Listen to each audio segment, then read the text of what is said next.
Okay, it goes on to say, therefore, put on every piece of God's armor so you will be able to resist the enemy in the time of evil.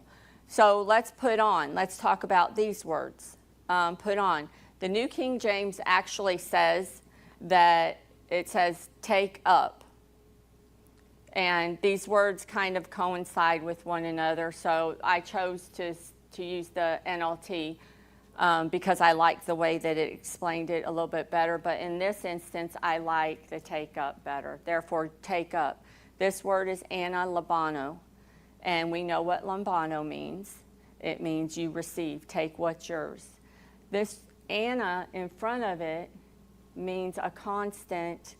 Let me read it to you because I don't want to get that all messed up.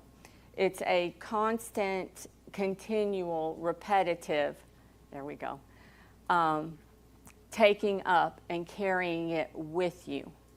So it's not something that you grab hold of. This is my notebook.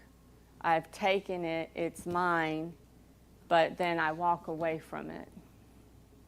So now it's laying there. It is a constant reminder. It's a constant taking the things that are of the Lord, that belong to you. In this case, we're going to see what belongs to us, the armor that belongs to us. We're taking that up. We're putting it on. So we'll talk about that word, those two words, putting on. Putting on, sinking into it, putting it on like clothing. I like this example. I'm going to use this one. Okay. No. Let me take this off real quick. So, I have my wedding ring, okay? And when I put it on, the world knows that this is a symbol that I am married to my husband of a long time. If I take this off, this ring off, it doesn't mean that I'm not married to him, okay? It just means I have taken it off and I've put it aside. The same way with putting on the armor of God. You can put it on or you can take it off. However, it doesn't mean that it does not belong to you.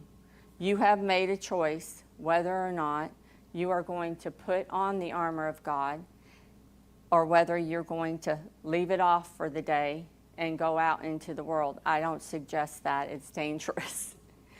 So I like that example. You know, even though I don't have my wedding ring on, it doesn't mean that I'm not married to him. Now, should I choose to do something outside of my covenant with him, which a lot of people nowadays, this younger generation, they don't understand that. But should I do something like that and then put my ring back on, does that make me any more married or any less married? If I have taken it off and went and done something, stepped out of that covenant, it didn't make me any less married. It just means that I stepped out of covenant with them. Point being is we need to remember to armor up, to put that stuff on. You can walk outside of it, and if you do, just get right back in covenant, get right back in your clothes, get right back in your armor. You know, do what you need to do to get yourself lined back up, but don't put yourself under condemnation. Just put your clothes back on.